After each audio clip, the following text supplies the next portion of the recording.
Thank you. Good afternoon.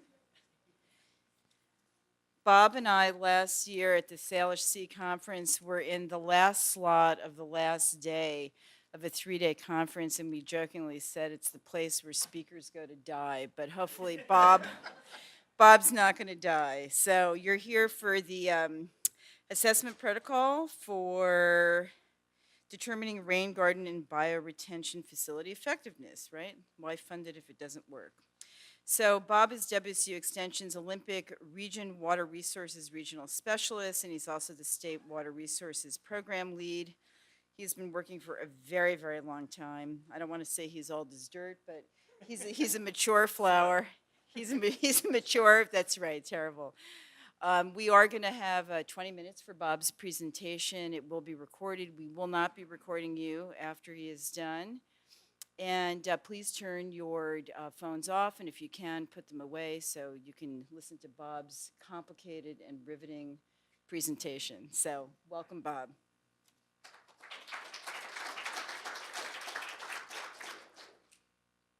All right. Well, thanks for sticking it out and listening to me. So I wanted to acknowledge also Aaron Clark with Stewardship Partners. They were big partners in this project. So he co-authored this presentation with me. But we had a big project team with the City of Puyallup who actually got the funding through the Stormwater Action Monitoring Program with Department of Ecology, as well as Stewardship Partners and a number of my WSU colleagues. In addition to that, we had a great technical advisory committee over there on the left. So what you're here to learn about is a rain garden bioretention assessment protocol that we developed to monitor the basic functions of rain gardens and bioretention facilities. So we wanted to assess the factors that influence their success and failure. And we wanted to develop it in a way so it was easy to implement, is repeatable across large geographic areas, and it gave consistent results. And also to provide data that was of scientific and especially adaptive management value. In addition, we also created a social science survey of public perceptions and factors that influence those perceptions. So how did we go about it? We did a literature review, kind of a national literature review of monitoring and assessment methodologies, looking at different parameters that we were considering assessing. And we kind of developed this huge list of parameters that we could potentially measure. We had to winnow that down because we talked about ease of implementation. So we wanted an assessment protocol that you could go out any day of any year. We didn't have to wait for a storm event. We didn't have to wait for anything. And it could be done by someone with very little training. So our version 1, we included a lot of metrics, more than necessary, more than we felt would be valuable, but we thought we would test them out. So we did that, we implemented that, and we evaluated that first version of the protocol, and then winnowed down to our version 2, based on kind of the input from the users or the implementers, which were trained volunteers, and also the data quality, depending on how consistent the results were, and also input from our technical advisory committee. And what we have now is the version 3, so our final version.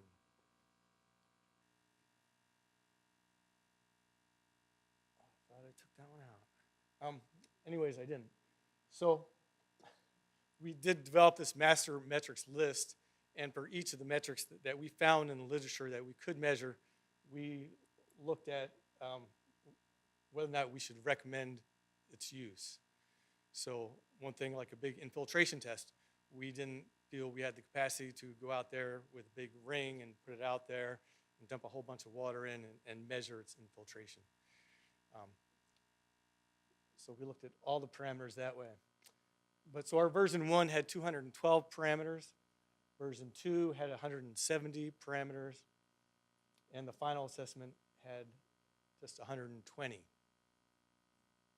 And so that's kind of an outline of the first page of the assessment protocol, which I have probably about 15 copies up here. And I also have the instructions for the protocol here. But here's what the second page looks like. It's looking at the contributing area and the hydrology. So what's the quality of the water coming in? Is it just roof water? Is it coming off of a high-use parking lot? The second one does overflow direct water away from the facility. The third one, are the inflows blocked? So is water actually getting into your facility? So again, if you're not there at a rain event, you wouldn't know unless you really assess it by looking closely at what might be blocking it. And then on the third page, we boil down to like looking really in depth at zone 1, the bottom layer of the bioretention or rain garden facility. So looking at whether or not there's siltation there, how deep are the native soils, how well was it installed, so that you had a good depth of bioretention mix, or maybe not, because some homeowner rain gardens, they don't go the full depth. So to implement this, we train volunteers, and here are some of the volunteers. During the training, we did an indoor portion and an outdoor portion, and assessing this rain garden facility in Point Hudson and Port Townsend.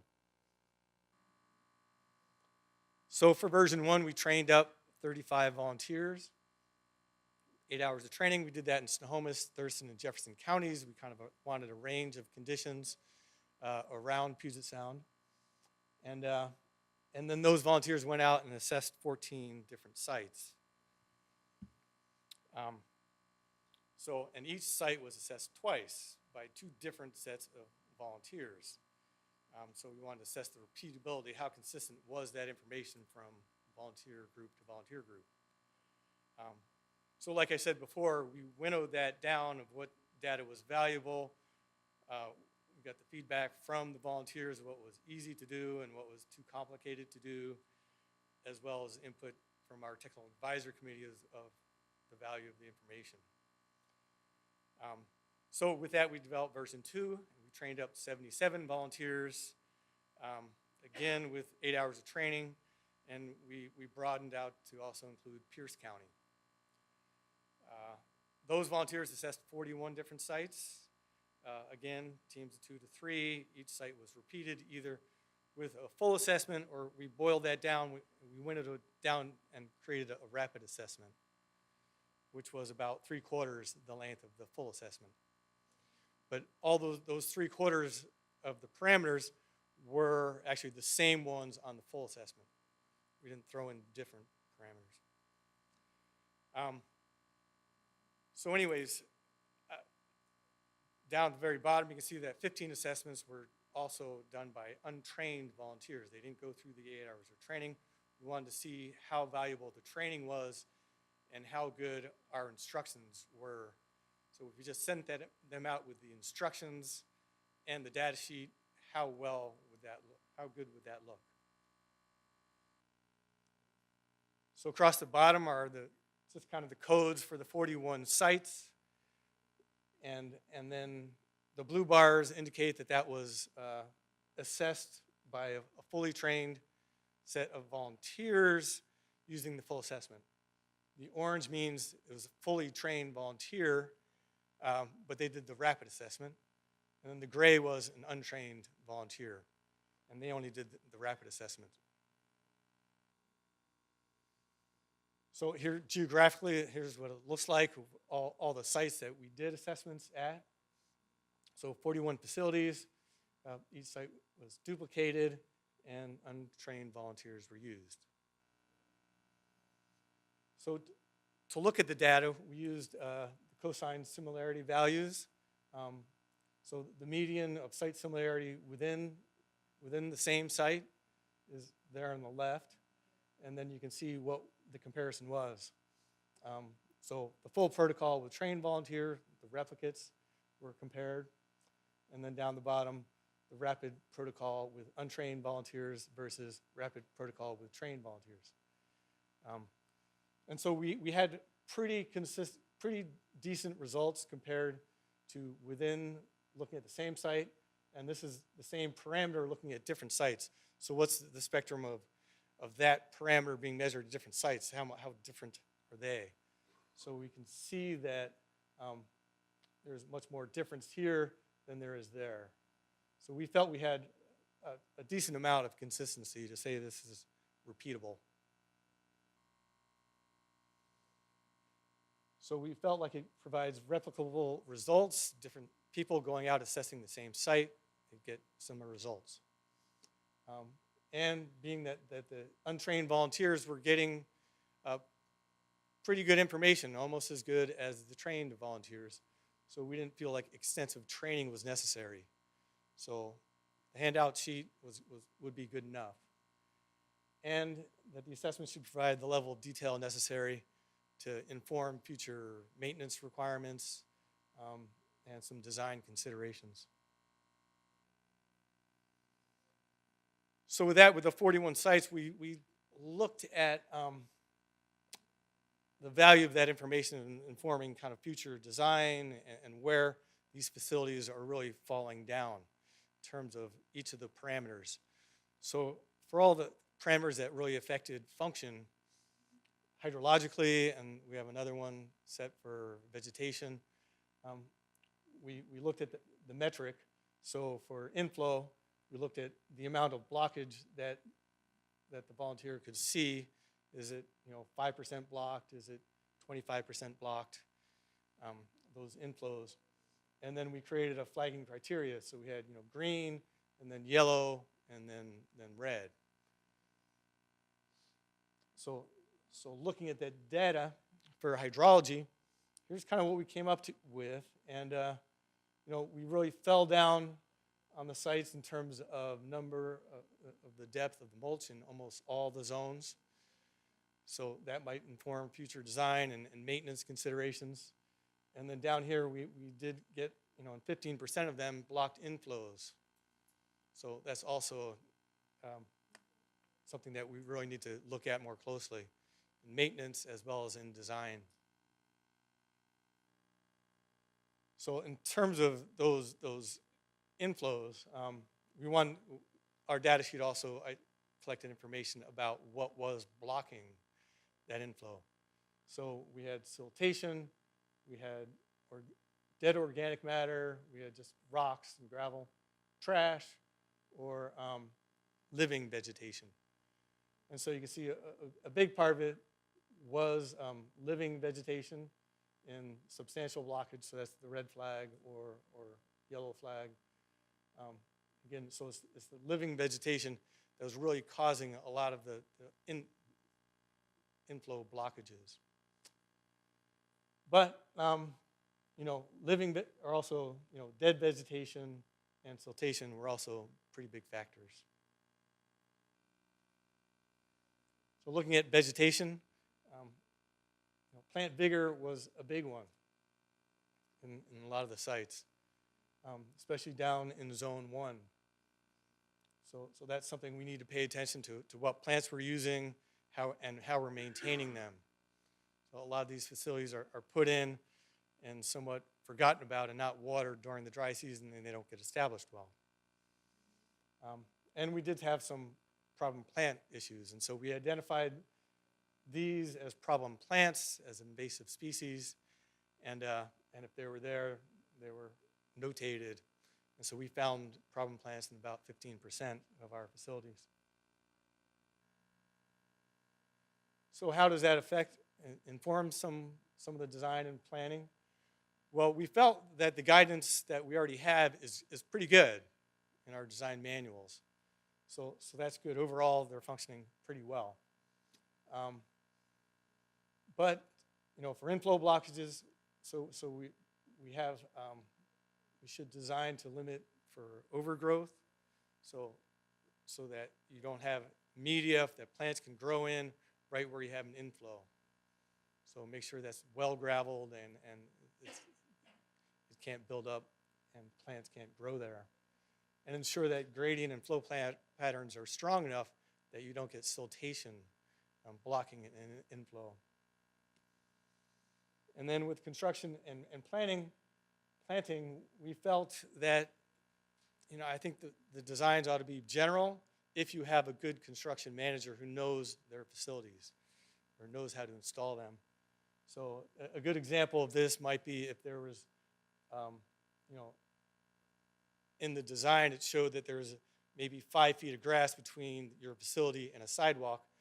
Well, a good construction manager might say, let's peel off the grass between the sidewalk and the facility so we don't have these invasive grasses coming down into the rain garden. So peel that off, put mulch in, and put some plants in there as opposed to leaving the grass there that's probably going to invade your facility. So looking at assessment and maintenance, assessing inflows for blockage and subsequent removal of those blockages. It can be done kind of while one's assessing. And paying attention to the mulch. So making sure that you get at least 3 inches in at time of installation, and then adding mulch, as required, as you should. So, and that affects plant vigor as well as invasive species coming in if you have a good layer of mulch. So keeping that soil moisture in. So other things that we observed is that in version 1 we had pretty in-depth vegetation metrics. So we're looking at the species level, and that might be useful for a jurisdiction to look at in terms of what plants they want to use in their next facilities. In the final version, we simplified it to type of plant, so whether it's deciduous, shrub, or an evergreen shrub, or deciduous ground cover, evergreen ground cover. We kind of boiled it down to a more simplistic level because our volunteers were having a tough time identifying all the different species. Photo points would be useful. We had that in version 1, but in terms of assessing functionality, we didn't feel like it was valuable in the final version. And also we found that the vegetation information can be pretty variable depending on time of year, seasonality. Deciduous trees drop their leaves and shrubs, so they don't look as healthy then, but they may be perfectly fine. So what it can do, it can flag important functional concerns in hydrology, vegetation, and public perception. It can flag facilities that are prone to issues, so ones need to get paid more attention to, and then guide remediation at those sites.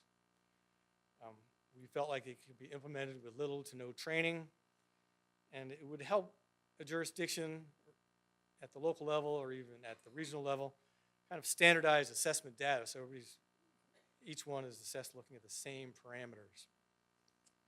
So that's good for future design considerations as well as developing a local maintenance protocol. What it can't do, unfortunately, not instrumented that way to precisely quantify hydrologic performance. We have indications of hydrologic performance, whether or not there's compaction there or not at the surface level, whether there's a lot of siltation or not. So those hydrologic parameters are not precisely quantified. And same thing with water quality treatment. It's not precisely quantified. Couldn't do it in this context. So all these tools and materials are available on the ecology website. So we have the final protocol, so training materials, and we also have a 90-slide presentation on there, so basically a PowerPoint. It has a lot of good pictures for each element of the protocol. So that's on there, as well as the instruction sheet, as well as the data forms. We also have the literature search on the parameters at that website, our public survey methodology, and now we have some WSU folks who have some expertise in training the volunteers as well as implementing that at the local level in a few of the counties around the Sound. And again, this is all available at the ecology website. I have that same slide in this little handout here, so you're welcome to take one home, as well as the data sheets. And so you can use it yourself with existing staff, or create your own community-based group, some volunteers within your department. Or maybe you might want to go in partnership with a local group, maybe a conservation district. In Seattle, they have the Dirt Corps, and there's also WSU Extension in every county of the state. Do I have much more time, or am I done? Okay. So this is like 2 minutes. Okay. Okay. So we did develop this community survey, and we did implement it. Chris Berlato works out of our Snohomish office, led that. And so we had some background questions as well as kind of 11 questions that dealt more with rain gardens. So we had 58 respondents, so it's not a huge pool. And most of them were private residential landowners. Their perceived values of having that facility in their landscape was they're cleaning the water. So that was great that they knew that. They're also, they also were interested in providing wildlife habitat. Looked at conserving water, so infiltrating that water into the groundwater. And the beautification aspect was important. Then we asked them, what kind of support do you need for proper maintenance? And so if you look at the very bottom, nothing is really needed by a lot of them, which is good. They felt like they had things in hand, that they were maintaining them well enough. But of course, some would like some new plants and some mulch delivered to them once in a while. But another thing that we can also take home from this is some wanted better instructions. So some online information about how to maintain them. And that information's out there. It's maybe just not, we haven't provided the outreach to show them where that information is. So next steps, where do we want to take this? So we have these crazy data sheets that you have to fill in by hand and take it into your jurisdiction and then have them input it into a database. And so we want to create a mobile app that they could actually log into their phone, that record the location of the facility. You could probably click on that parameter and get more detailed instructions if you need that. Also, if it pops up, if it's a flagged parameter, say, okay, your blockage is, you found it at 30%, so that's a red flag. What should I do? Click on that, and tells you, okay, you ought to clear it. So some very simple maintenance instructions that for things that you can do. If the vegetation doesn't look vigorous, you probably can't do something right away. But we also want to create a web-based database for jurisdictions can each have their own segment on. So each city can have their own component on. They can collect their data there. That can also be collated regionally and look at where facilities are falling down and where they're not.